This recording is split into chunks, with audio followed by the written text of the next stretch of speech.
Hello, y'all. Christian White, the One Day at a Time Dad, back with another Listening to Learn, a series where the hope is solutions are discovered and promoted from people with lived experience. I'm here with Mike. My pleasure. I know this brother. He's not a stranger, so I'll get right into it. What's being a dad mean to you? Oh, man. Being a dad to me it's something that I thought I'll never be able to do. Like, it's an amazing experience. As growing up, I would never see what I'm doing today. And being a dad it's making me more mature too as a man, being 50 years old now. How old are your child or children? I have 15, Jamil 14 I have custody of, and one of my sons got adopted, which kind of eats me up still because at the time I was in my active addiction, and now it kind of hits me now because he's about 10 years old, and like when I'm doing work with my son and other dads, it's kind of like it hits me, makes me go harder at what I'm doing now too. Do you get to see him at all?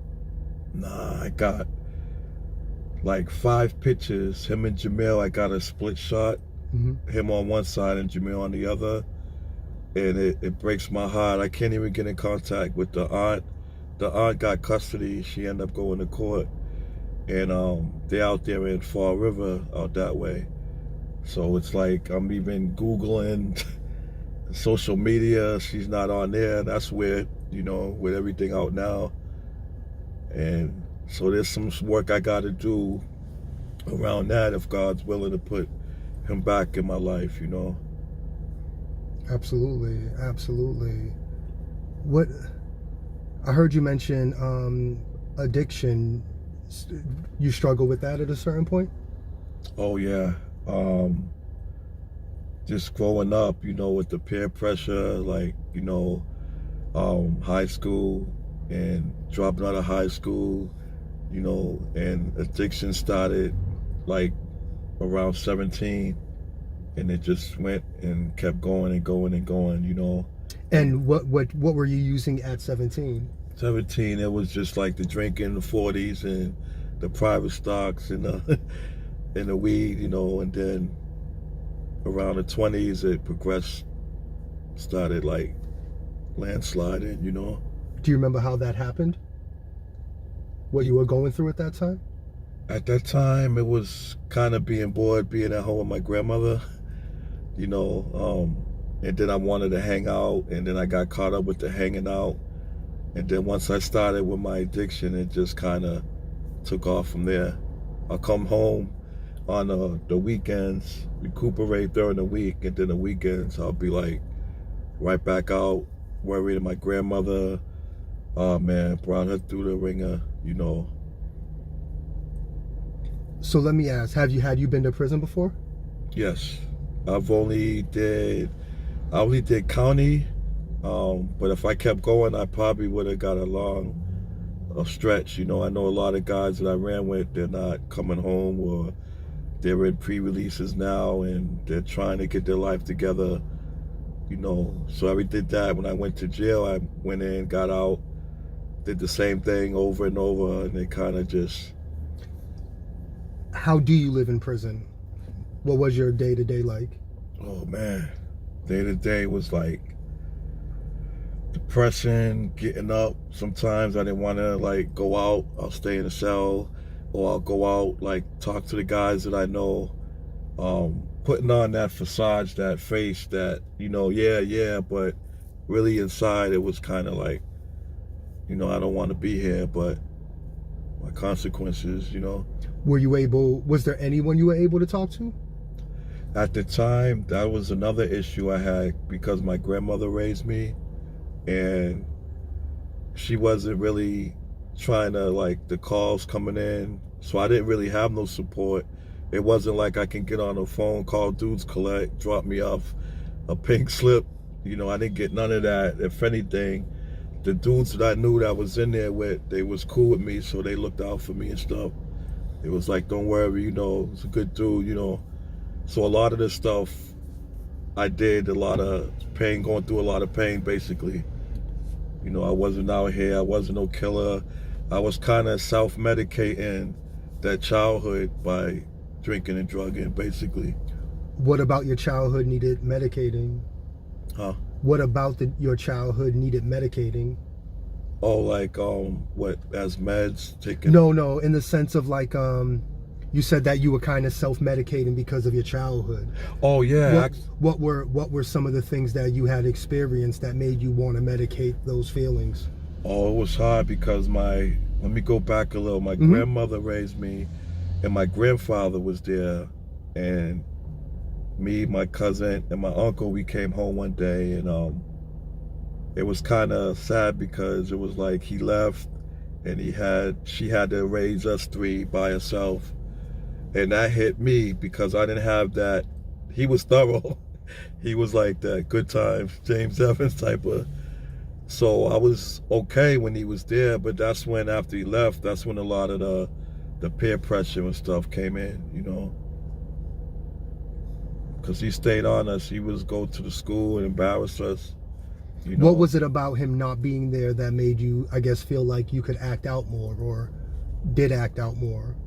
Because I didn't have that, how you say it, I didn't have that baritone, like that male figure there telling me, listen, you need to, it was kind of like walking over my grandmother. Not walking over, but not having, you know, that, let's go take a walk, let's go throw the ball around. Like, I didn't have none of that.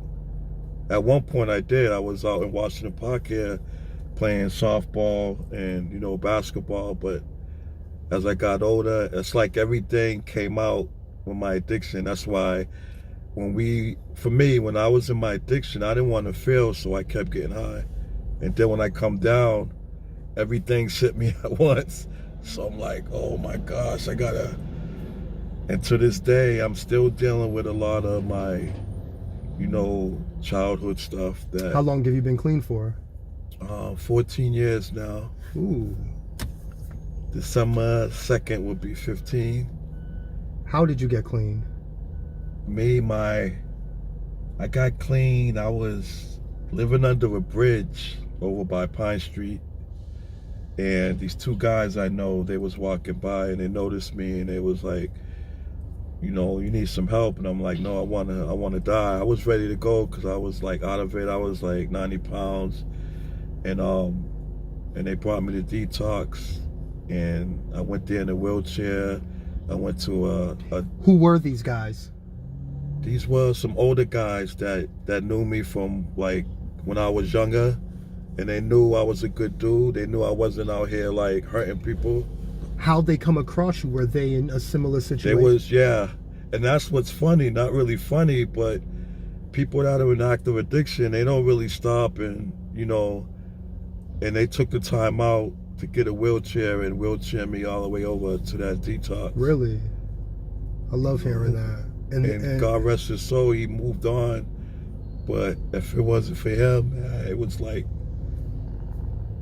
I don't know where I would have been. You know what I mean? Yeah. So I think that's so beautiful in the sense that it came from people who were right in that position, who knew it. They looked at you and they knew exactly what you were going through. Right. They wasn't all like, wow, look at you. You need, you know.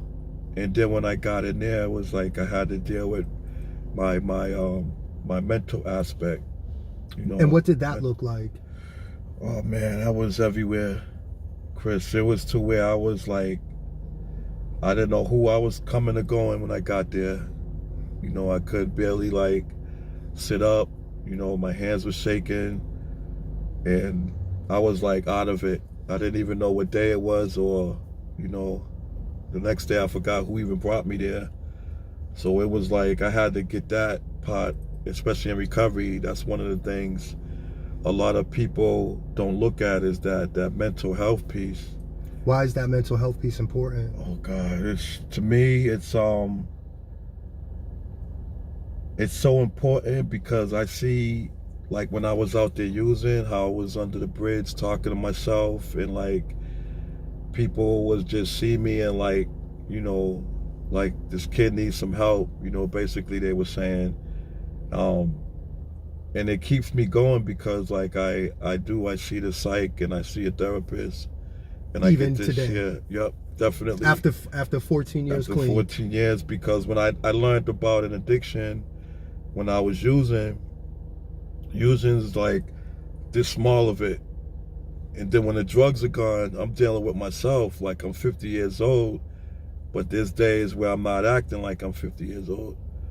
Because I started at 17 using, so sometimes my mentality kind of, but it's been getting better with the maturity piece, you know, especially with the being a fatherhood.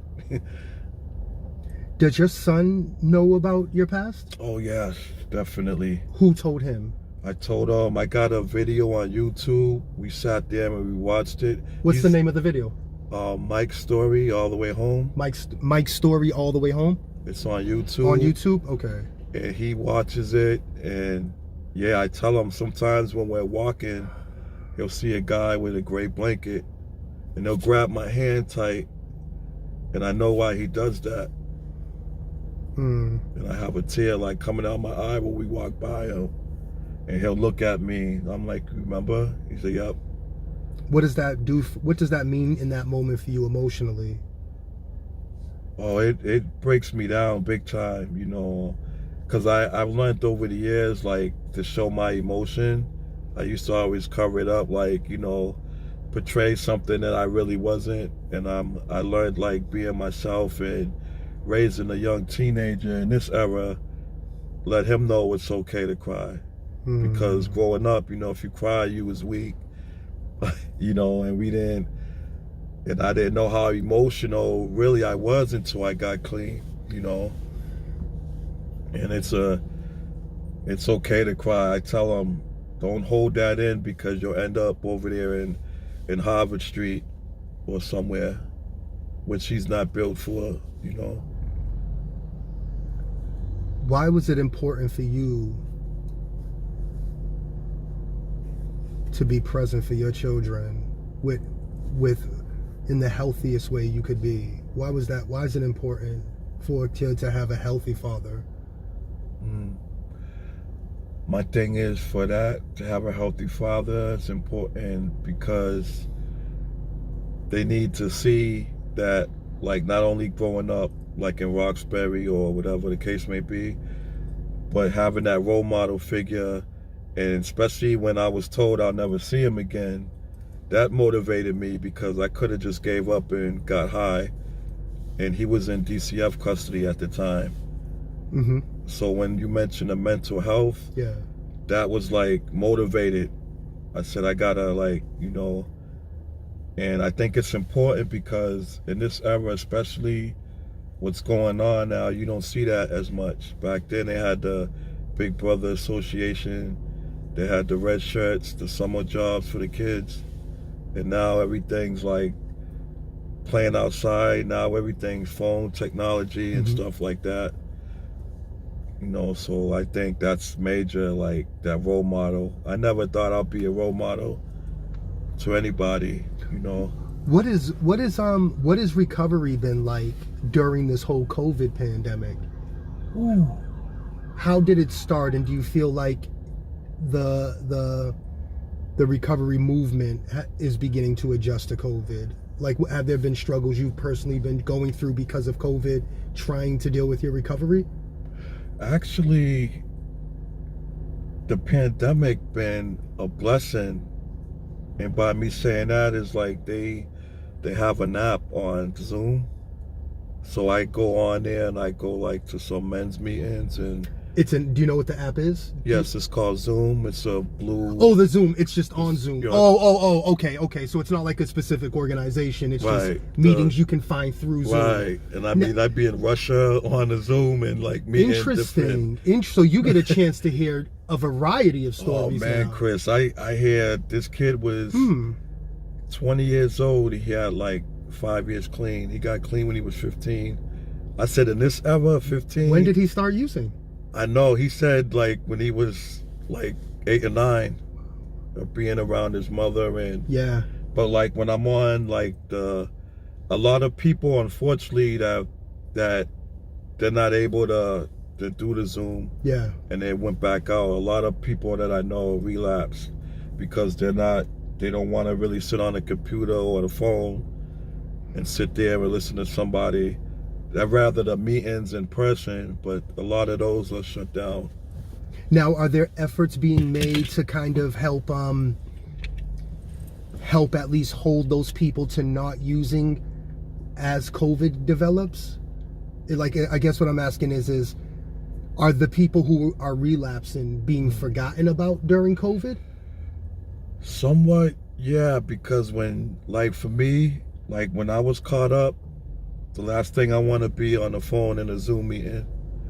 And then I seen a few actually before I got to Ruggles, and I said, wow, I'm like, how you doing? They didn't know because I had my glasses on. And I was talking to him for a second, and he was just like, he's ready to go with God, you know, and he has kids, and before the pandemic, he was working, he was like, you know, single dad. And when I seen him, his whole demeanor, I said, you know, they got the meetings on Zoom. He was just like, because a lot of people don't want to sit there and do the Zoom. Yeah. You know, which is important because the physical meetings with this COVID, and then it's saying it's like, we don't know what's going to happen. Yeah. Like we was talking about with the school next month. But I'm tuned in. I do at least 2 to 3 a day, if that, to keep my, you know, and I see some of the people I know on there too.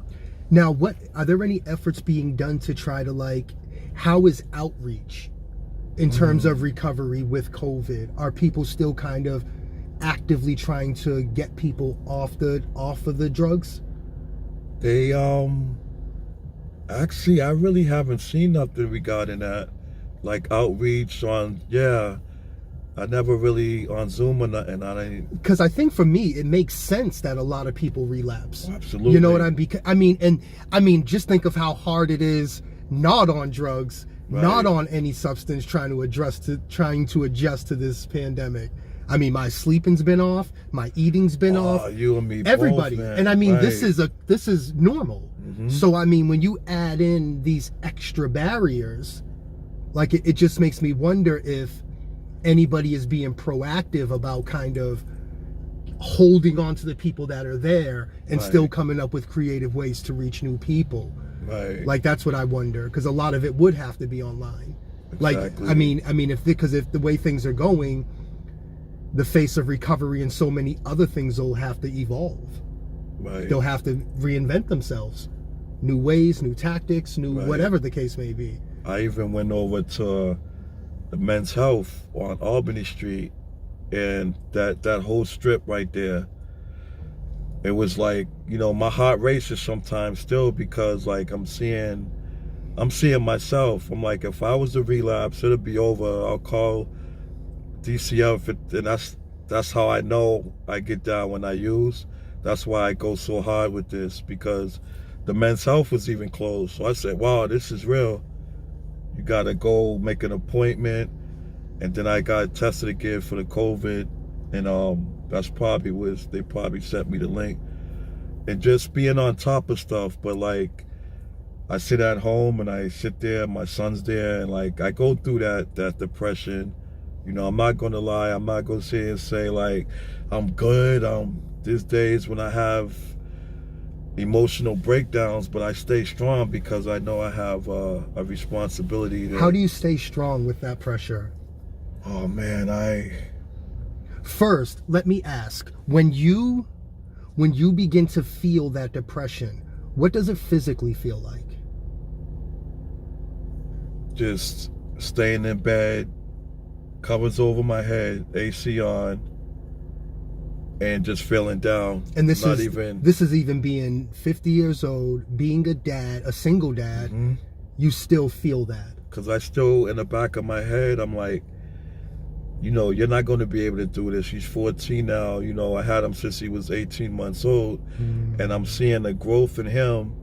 And I'm seeing like how some of the kids out here operate, and not comparing my son with anyone else, but there's no way. I mean, I've been through the ringer, Chris. Like my grandmother died. So let me ask you. In 07, and I lost a daughter at Yeah, at man. 2 months old. I If that feeling you didn't so take me much out, right now. Yeah.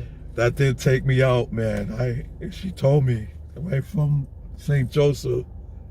She said, whatever you do, she passed away in Beth Israel, February 15th, 07. And I heard her in her voice, whatever you do, please don't go back out there acting crazy. And if that wasn't a motivator, and I had like 18 months clean at the time. So if I had any excuse to go out there and get high, that would have been it. I'm not cured because there's no cure, but what keeps me going is hearing her voice and like just staying positive, you know. Yo, you know what? You want to know what I think is one of the most beautiful things in the world? And when I look at Little Christian, and I'm assuming from what you say, you feel the same way, where it's what an amazing feeling it is when you look at your kid and you think on your life at that age, and it is just universes apart. Right. Universes apart. Universes apart. Like, that's because I try to show people, like, that's the magic happening. Right. That's how the magic happens.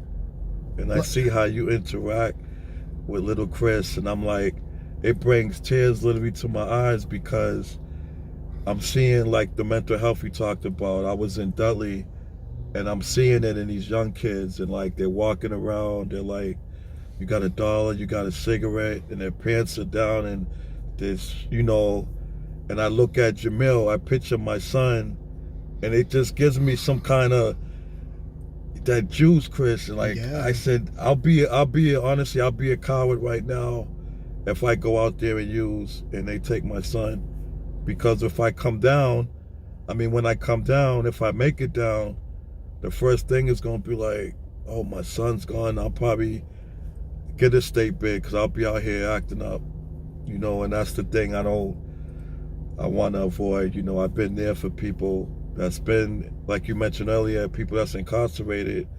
You know, I write them a letter and I'll send them some pictures of me and my son, and they told me that makes their day go by, you know, just getting mail alone in there, you know.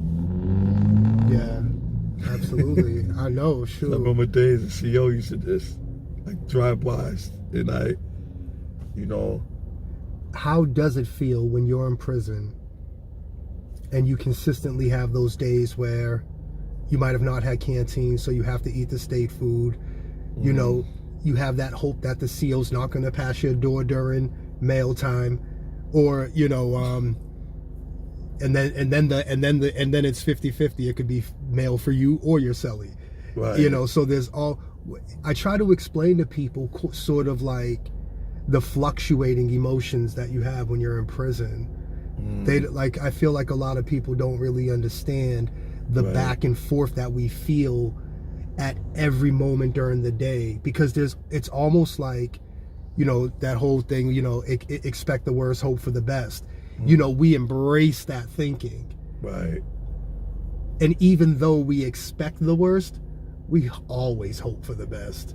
Always. Whether it's mail, anything. Whether we make that call, we hoping somebody's going to pick up.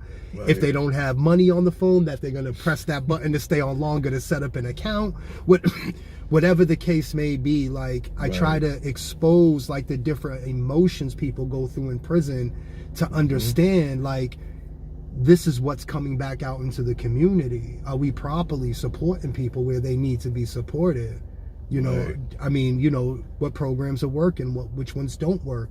What are we addressing, sort of the real issues around this? Right, because before the pandemic, we was gonna go, actually, I remember I got the call, they're like, we're gonna go up to Suffolk County, South Bay, and go into the younger guys unit, like 18 to 24-year-old.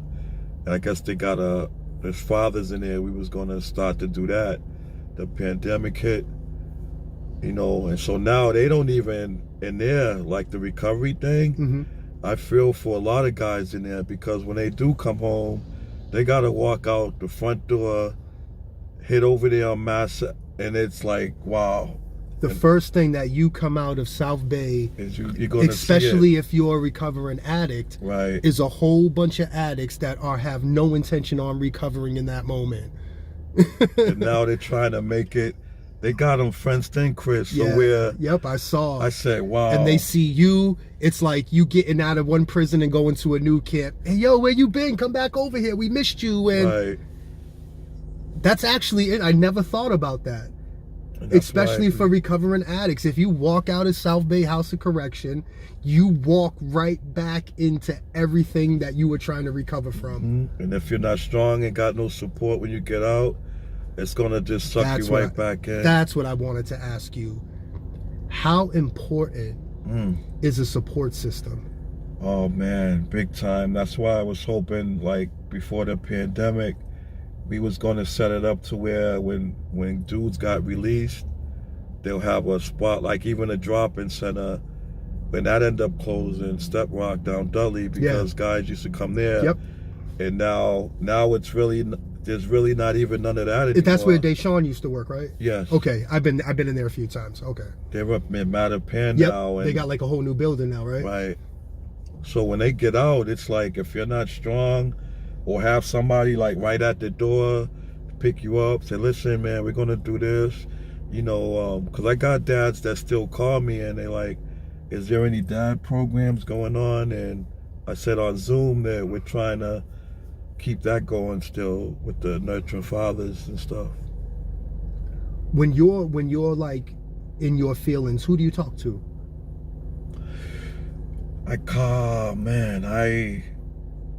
Mainly my sponsor. My sponsor been clean for 25 years, and I run stuff by him, and that's how like the recovery thing is, like somebody that's been around and like that's working a program that, and he's an example to me because he got me really a lot to open up and cry with the little kids nuts. And I mainly call him, people my support, you know, that see me go through what I went through in the recovery part, you know. Because some people, they might just not understand, like when we go through, like there might be a day, like even on the first still, in my head, like, wow, maybe I can do one, literally. I'm like, Mike, you know you can't, and it disappears because I play the whole tape out instead of just acting out on it. So that's actually interesting. So there's no more times I could have got lit, and I'm like, oh man. My thing is when I come down to deal with Jamil and the issues that he has, my mind ain't steady. My mind's cloudy, and that's why I love the recovery, because my thinking is a lot clearer. You know. Do you feel like it's more structured? Yeah, definitely. But if I wasn't stable in my recovery, I probably would be out here using. And then I gotta look at, my thing is losing Jamil, bad enough my other two I don't get to see, and there's stuff going on with that, you know. But the issues that surface with him that we was talking about, it's like I'll be a coward to do that to him, you know. Especially when they said you'll never get him again. And then I got the social worker that told me that we still stay in contact, actually. She's like, oh my gee, that's him now, because they had him when he was.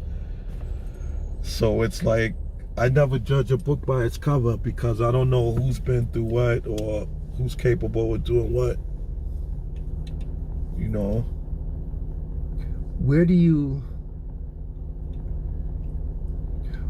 hope for you and your family in the next 10 years? Next 10 years. I definitely want to get a home. I want to own a home. I want to, hopefully he be steady. I don't know what the school thing with college. He does have a healthy college fund. Thank God for the work that I do with the speaking. I met a donor. And the donor met me one day. He's like, come meet me at Fidelity Investment. And he opened up my son a college fund, and that's all because of the work you were putting in. You heard my story on YouTube, Mike's story. He called me. I met him. I didn't have a clue how to college. So I'm like, what do you? He's like, no, you just sit here and you give us the information. You know, so he can have that when he can't touch it until he's 18. Yeah. So no matter, I can't predict the future, but one of my goals is to get a home. Maybe a wife, but that ain't at the front end. I just gotta definitely keep working on me, because I've been single after Liz. That was devastating. Mm-hmm. And I was like, wow. And so I just been kind of like not even dealing with, because if you're dealing with me, you got to deal with the package that I have. And so that's later down the line. That's not on my priority.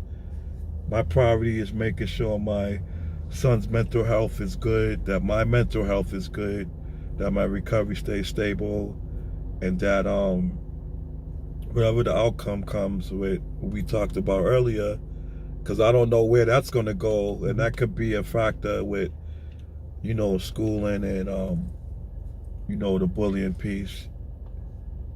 I mean, are you open to talking about what we talked about when you first got in the car? Nah. Okay, I wanted to ask about that. With you though, on the one-on-one. Of course, no, because right. it's probably an issue that a lot of people deal with. But I noticed that I see some denial with some of the parents, and like I said, I sit there at home and we'll talk, and he has his own way of doing what he does, and then the sneaky thing.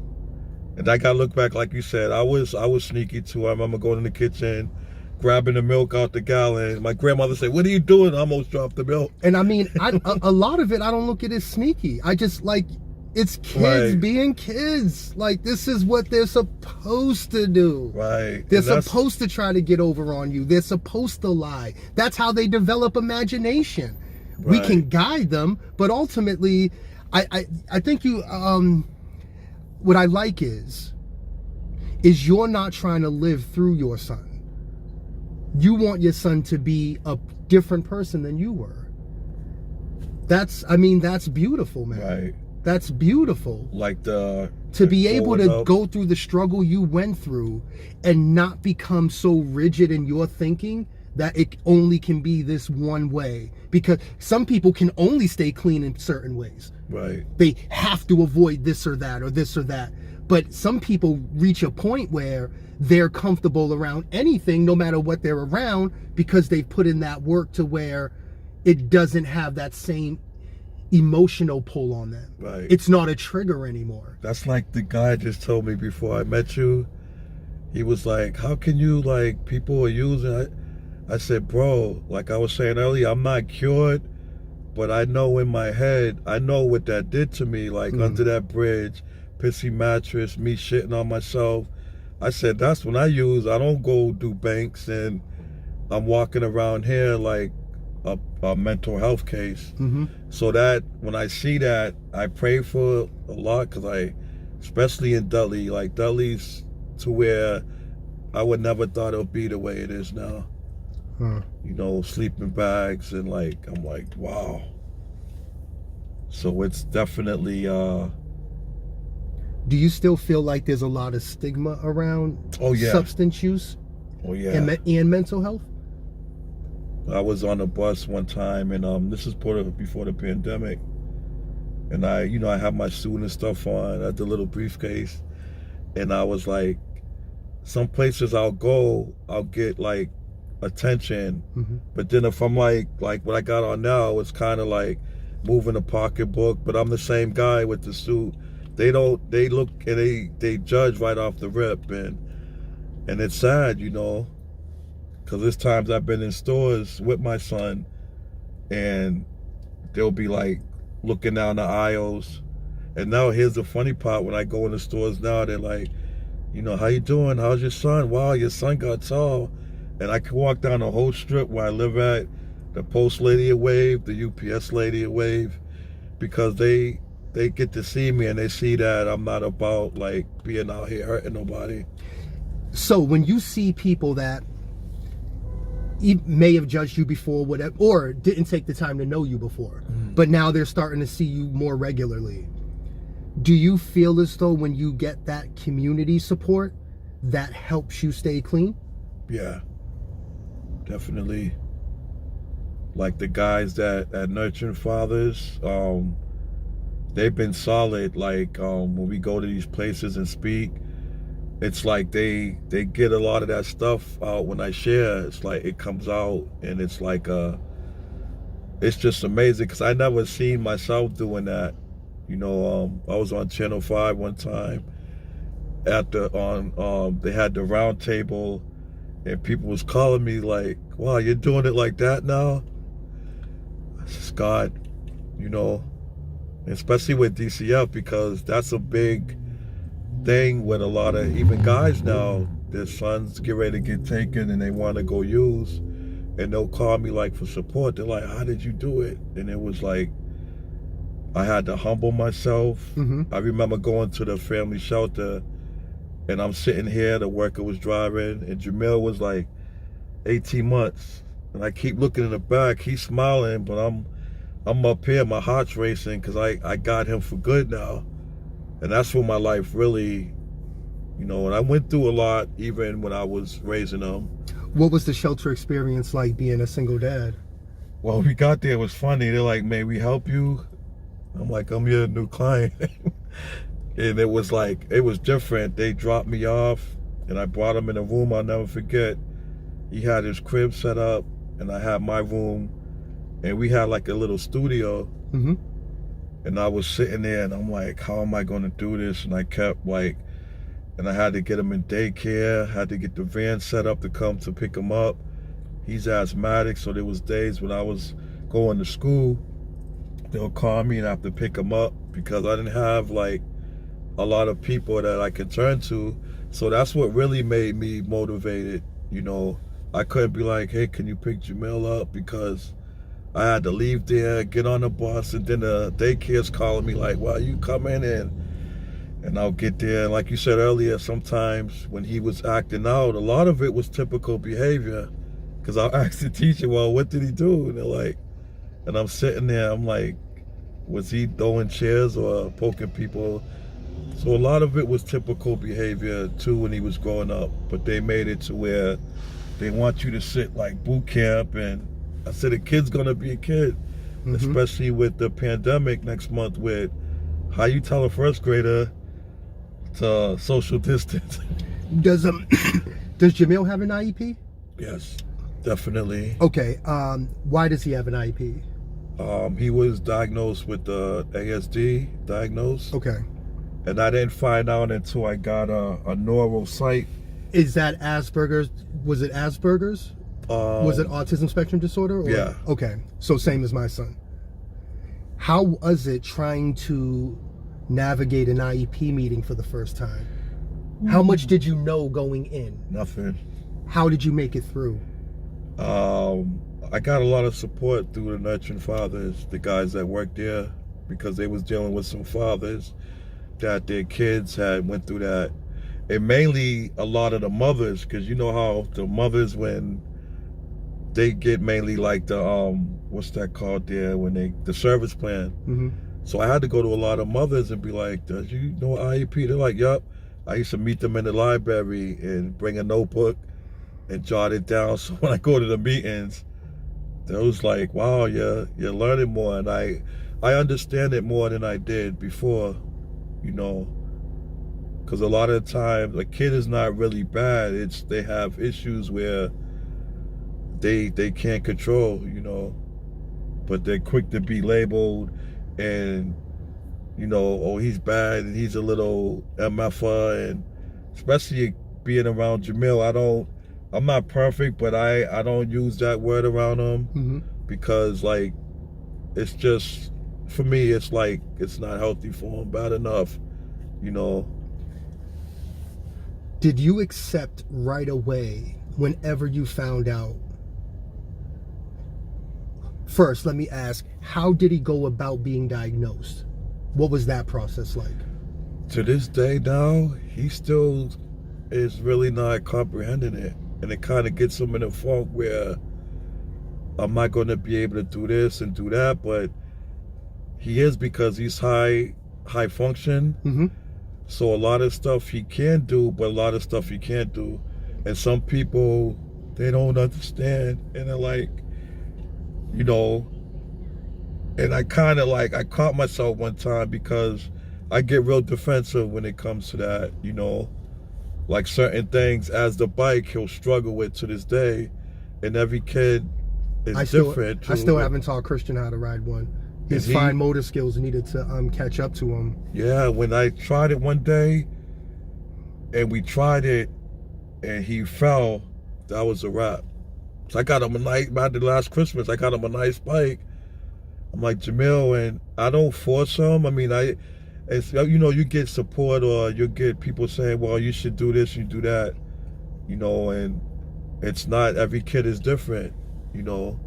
Fortunately, I was good at riding bikes and going down Regent Street over here, the skateboard, scraping my knee. I actually got this when I was like 9. I scraped my arm, and it was like, you know, but like, yeah, I want him sometimes to be like I was growing up. Even now with the social, he struggles with that a lot. You know, I was raised, if somebody says hi, you say hi back, and I used to get mad, but today I don't get mad like that now, because, you know, social development he struggles with. It's really good to hear you say that. And I try to tell him when we're out, Jamil, you know, if somebody, he's gotten a little better, but sometimes he'll even go behind me.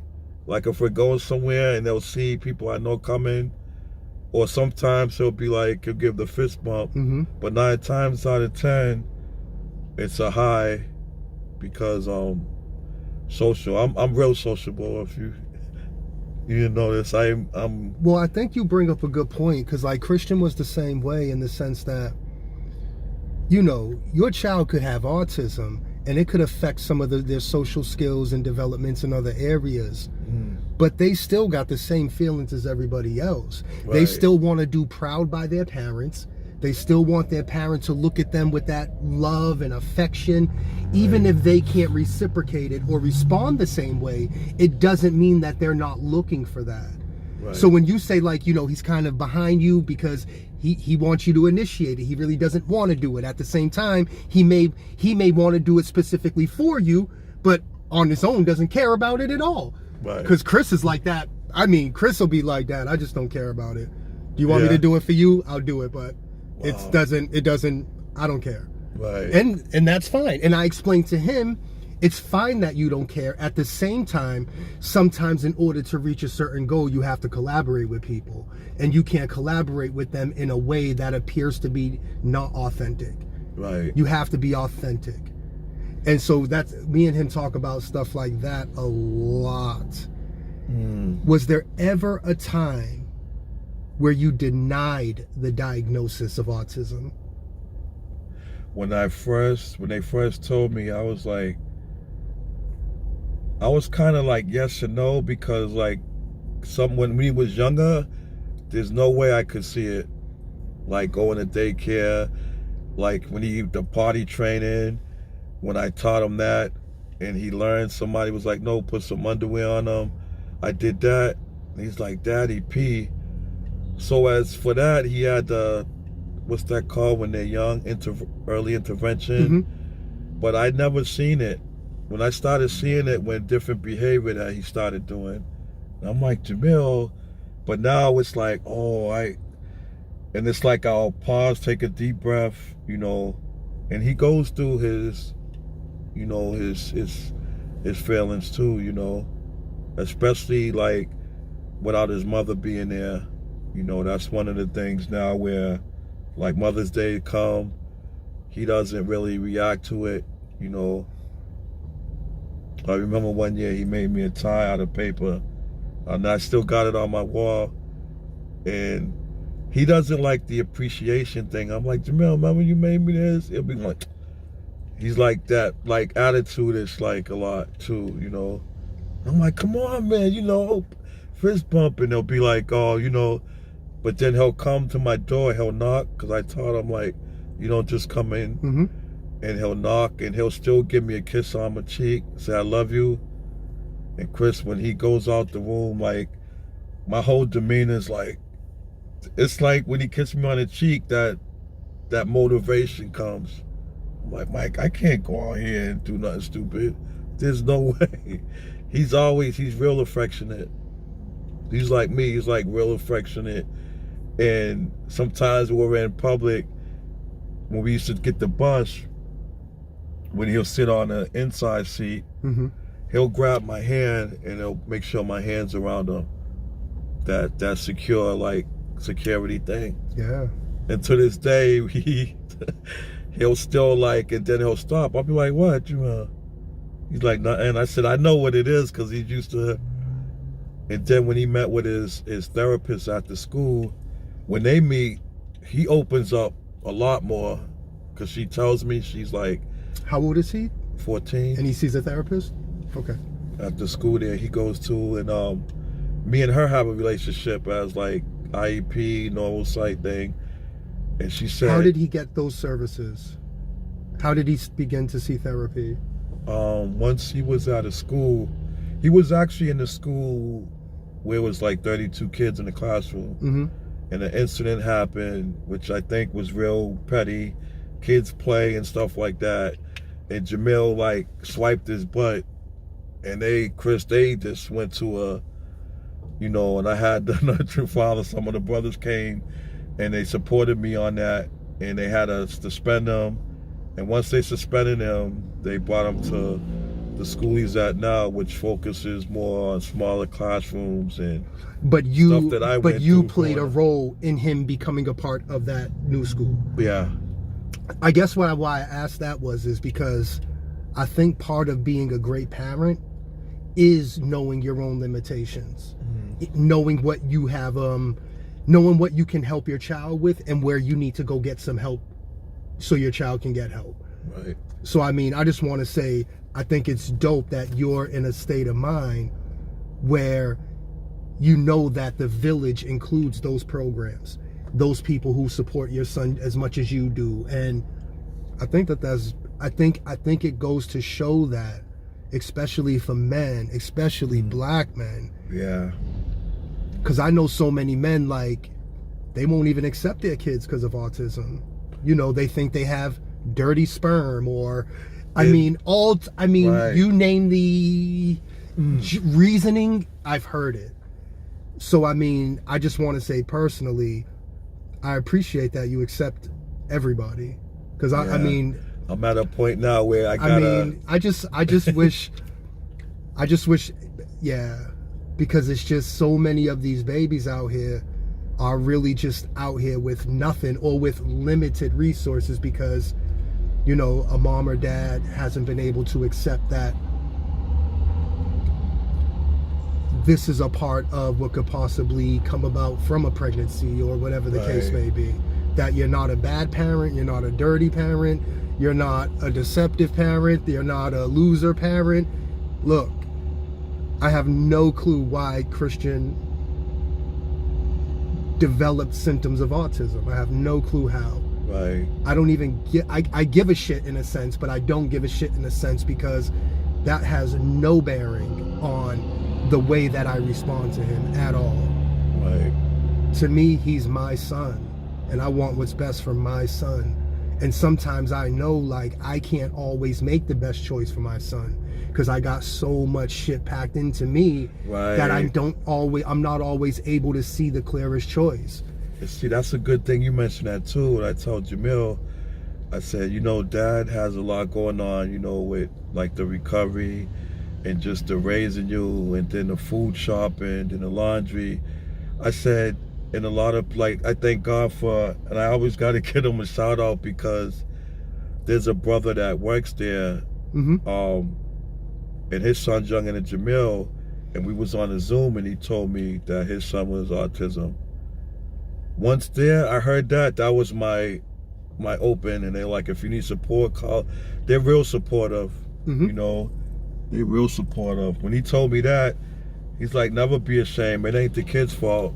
You know, So I'll end it right here. You love your son. Absolutely. You love yourself. You want what's best for your son. A part of that is you being your best self. Right.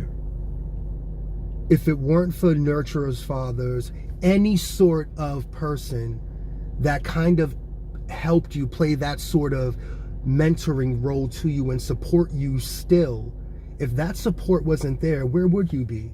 Even knowing you love your son and yourself so much. I think when